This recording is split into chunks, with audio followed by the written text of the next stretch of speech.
Directeur général du Hara national. Donc je voudrais vous remercier d'avoir fait le déplacement et vous souhaiter la bienvenue dans le camp du cheval.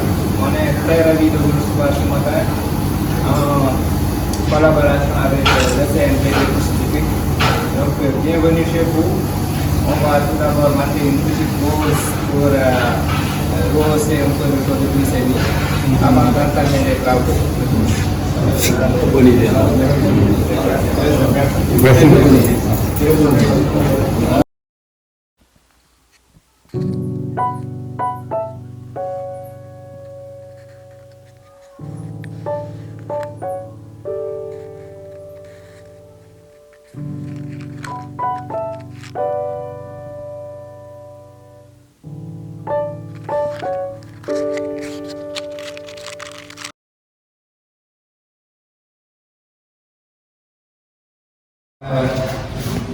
À ma droite, le vétérinaire commandant Mohamed Diarra. Il est le directeur de la reproduction et des statistiques. Il est diplômé de chef de centre en insémination artificielle, donc vraiment un haut spécialiste en amélioration génétique de la race chevalier. Donc aujourd'hui, c'est lui qui conduit la politique d'amélioration génétique du Hara national. Il va nous expliquer le processus de production et d'insémination artificielle. Donc, docteur, vous avez la parole. Merci mon collègue. Des demi-sang et des 3 quarts des 7/8 dans la salle. Peut-être c'est la première fois. Mais tout se fabrique ici. Donc, tout l'alchimie, c'est au niveau du laboratoire d'insémination.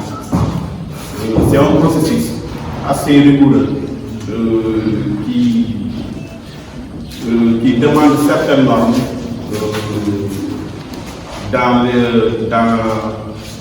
certaines normes pour avoir un poulet. Donc on a des étapes. Tout d'abord, ici on est dans la salle de récolte. Pour pouvoir inséminer, il faut avoir de la semence. L'insémination artificielle consiste à récolter la semence d'un étalon,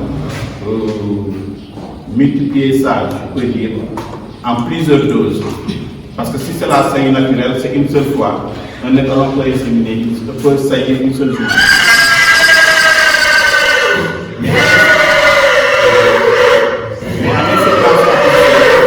Avec l'échantillage d'un seul étalon, on peut inséminer 10 à 15 juments. Et aussi, ça nous aide aussi à lutter contre la consanguinité. Parce qu'on sait l'origine de chaque poulain, leur père, les descendants. Donc, sans tarder, on va faire une petite démonstration avant d'aller vers le labo, voir comment on récolte. Aujourd'hui, il fait un peu chaud à cette heure-ci parce que normalement, c'est très tôt qu'on récolte. Mais seulement, on va voir comment l'étalon va sauver le mannequin. Puis on prend la suite.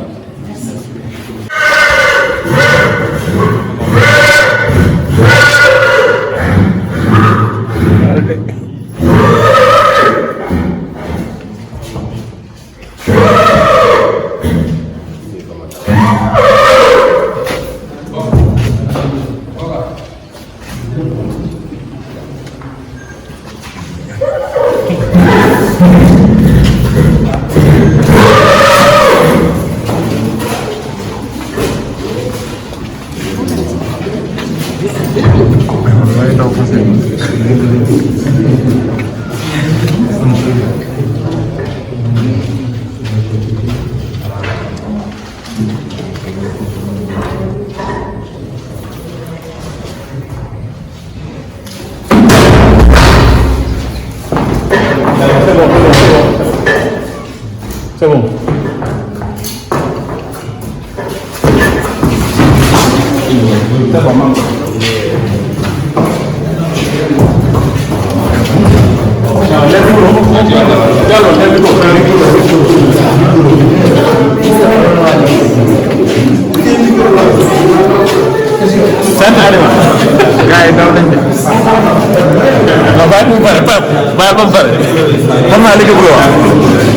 Donc, chaque fois on met une jument en chaleur.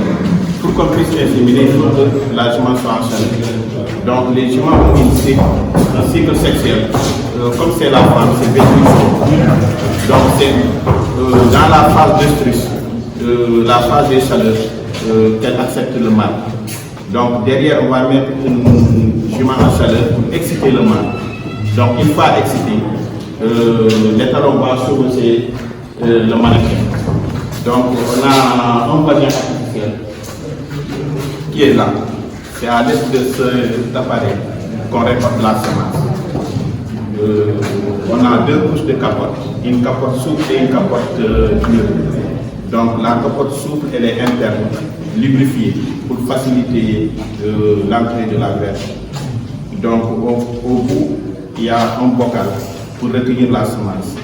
Mais entre les deux capotes, on met de l'eau chaude. Ça dépend de chaque étalon. Donc chaque étalon, c'est à un certain nombre de degrés qu'on peut récolter l'étalon. Il y a des étalons à partir de 41 degrés, il y a d'autres même qui partent jusqu'à 52 degrés. Donc chaque étalon, il y a l'étalonnier qui sait à quelle température il va mettre l'eau. Donc c'est en fait de ça qu'on va récolter. Donc une fois la semence sera transférée au niveau du laboratoire, on va voir le processus qui va se passer au niveau du laboratoire.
Voilà, c'est bon.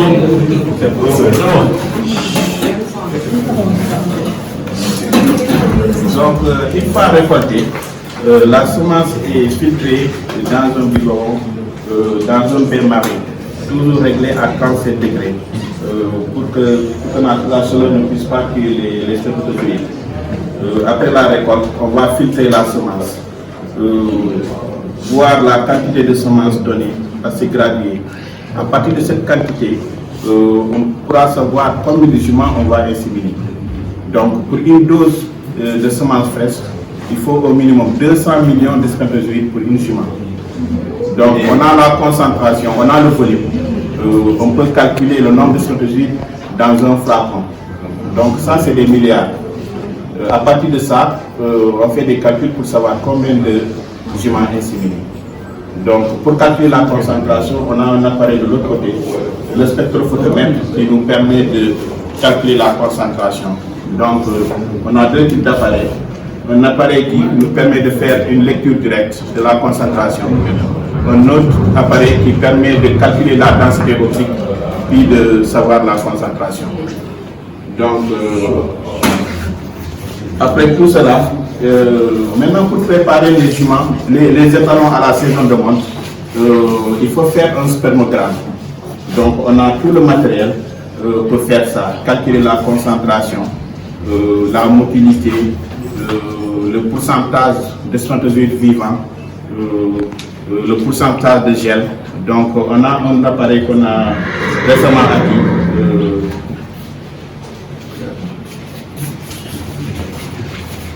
Un appareil Stéros.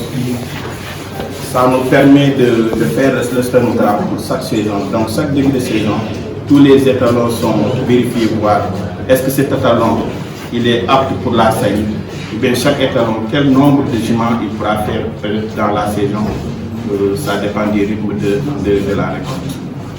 Donc une fois les doses préparées, on passe de l'autre côté pour faire l'insémination. Donc nous allons pas voir l'insémination et voir le suivi échographique aussi des juments. Merci. Insémination et l'échographie. Donc pour pouvoir inséminer une jument, il faut faire un suivi folliculaire. Donc suivre les follicules du plus petit, du développement du petit follicule jusqu'au follicule de greffe. Donc pour pouvoir inséminer, il faut avoir au minimum un follicule qui a la taille de 35 mm. C'est à partir de cette taille qu'on pourra commencer à inséminer. Donc pour cela, seulement l'échographie peut nous le montrer. Donc l'échographie aussi nous permet aussi de déceler certaines pathologies liées à la reproduction. Donc c'est à partir de l'échographie qu'on pourra savoir si la jument a des kystes qui sont peut-être logés au niveau de la matrice qui peuvent empêcher peut-être la nidation ou la fécondation, ou s'il y a d'autres pathologies comme des métrites qu'on a souvent qu'on traite. Donc il va faire un suivi d'une jument. Ce matin on l'avait vu, donc il va faire le suivi et faire l'insémination de maman.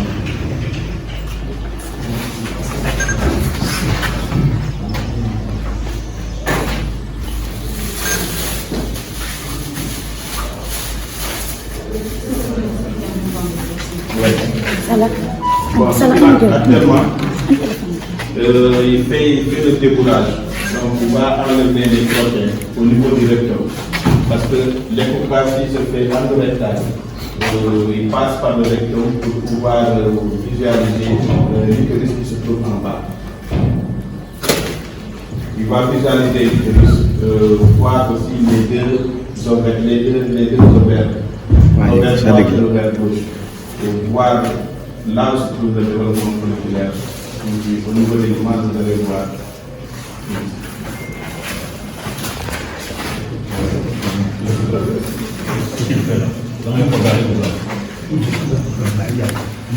Donc, cette étape, il passe à la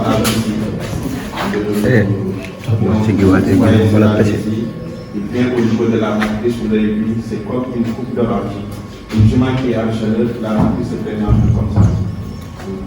Il va un peu pivoter à gauche. Il a le follicule qui vient se monter. Donc, vous voyez à l'écran, on a un follicule, donc il va mesurer.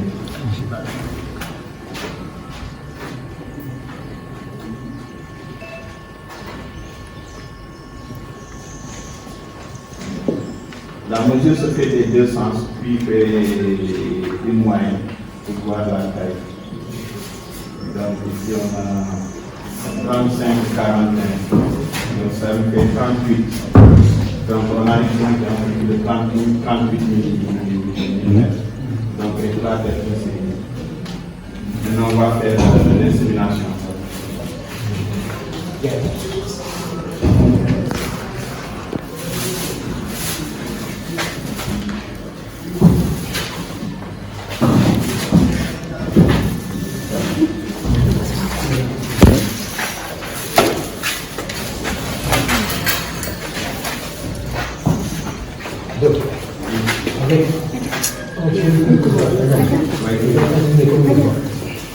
Bon, avec un follicule comme ça,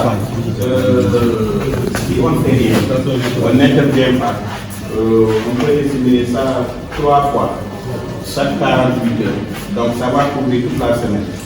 Mais on peut aussi induire l'ovulation. Induire l'ovulation, c'est-à-dire on va utiliser des hormones. Le HCG, si on l'injecte, on saura que dans 24 à 36 heures, c'est pas beaucoup. Donc ça donne beaucoup plus de résultats. Vous pouvez inséminer une seule fois et la jument est pleine. Donc ça nous aide aussi dans la gestion des étalons pour ne pas surutiliser les étalons. Et en pourcentage de réussite? Bon, en pourcentage de réussite, au Ara ou bien généralement? Généralement en insémination artificielle, en pourcentage de réussite c'est 50%. Mais actuellement, avec le suivi qu'on fait ici, on a un pourcentage de 81% de soins du arabe.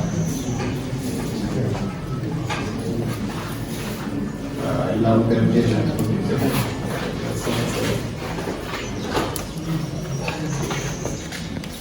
Donc tout ce qu'on utilise ici, c'est à usage unique. Les cathéters, les gants, tout ça, c'est à usage unique. Donc il va inséminer. Maintenant, l'insémination, il passe, au lieu de passer par le rectum, il va passer par les voies génitales, puis traverser le col et déposer la semence au niveau de l'utérus. Mais quelle est la dose par jument? La dose par jument, c'est 10 minimum. Minimum, il faut avoir 10 ml de semence, maximum 15. Mais dans cette semence, il faut avoir minimum 200 millions de spermatozoïdes. Quand c'est en insémination à spermatozoïdes. Mais quand c'est en insémination congélée, il faut doubler. Ça fait 400 millions. Parce qu'il faut faire la congélation et la décongélation. Donc, entre ces deux, on peut avoir des spermatozoïdes qui vont s'éclater. C'est pour ça qu'on double la dose. Donc, il a déjà inséminé la jument. Donc, si la jument ovule, on va attendre 15 jours pour faire un diagnostic de gestation. Voir s'il y a une vésicule embryonnaire. Donc, je vous ai présenté une jument qui est là, qui est gestante d'un mois, et une autre qui est là, qui est gestante de 3 mois. Donc, elle va faire la prise de l'histoire de jument.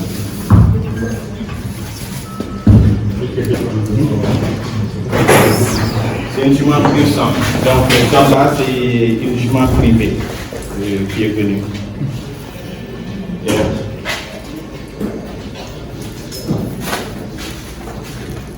Les deux, c'est des juments privés.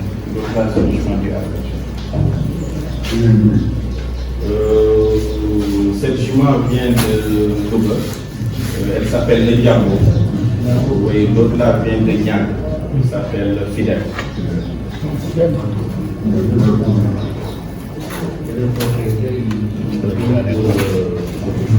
Oui. Parce qu'on garde les juments en pensionnat. C'est 2000 francs par jour. Le mois, c'est 60 000. Le reste, c'est souvent par l'extérieur. Oui, l'insémination, on a des étalons. L'insémination se fait à 25 000. D'autres étalons, c'est à 50 000. Donc, il y a le basique.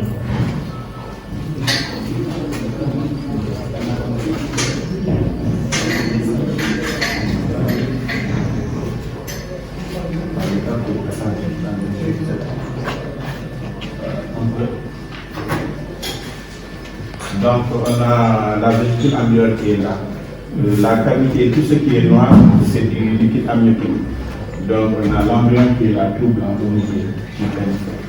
Donc, actuellement, il n'y a pas eu d'annulation parce que l'annulation se fera entre le 42e et le 43e jour. Donc, tant qu'il n'y a pas d'annulation, on peut avoir des mortalités embryonnaires. Dans ce cas, on n'aura pas d'avortement. Donc, il faut qu'il y ait dilation, plus de 45 jours. Là-bas, s'il y a un mortalité embryonnaire, vous allez voir l'avortement qui va sortir. La fixation au niveau de la matrice. Donc, actuellement, elle ne peut pas l'idée d'abord. Donc, elle se balade un peu. Le point noir, là, oui. C'était la follicule de John. Oui, c'est oui. Et le truc blanc, c'est l'embryon. C'est l'embryon qui est au milieu comme ça, oui. Tout ça, c'est du liquide amniotique. Tout ce qui est noir, c'est du liquide amniotique qui est là. C'est des images anéchographiques. Donc, tout ce qui est gris comme ça, c'est là. Mais quand ils font une gestation gémellaire, est-ce que ça se voit tout de suite? Ça peut se voir. À 15 jours. À 15 jours, oui. On peut voir ça. On peut voir à 15 jours. Donc, à 15 jours, si vous avez une gestation gémellaire, vous pouvez enlever l'autre vésicule ou bien éliminer les deux si c'est 15 jours. Donc, on peut le faire voir. C'est bon.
Donc là, on est à plus de 3 mois. Donc c'est plus gros qu'un ballon de basket. Donc on ne peut pas voir toute l'image. Tout ça, tout ce qui est gris, c'est la viande qui est à l'intérieur. Donc tu vois un peu, je vois.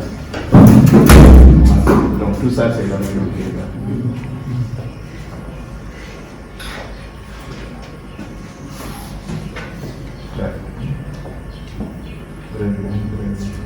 C'est bon? C'est bon. Commandant Diarra, je crois que nous avons là une pure sang en jeu. Expliquez un peu le processus dans lequel nous sommes de production en pure race, comme vous l'avez suggéré au conseil d'administration. Oui, donc actuellement, tout récemment, l'agent national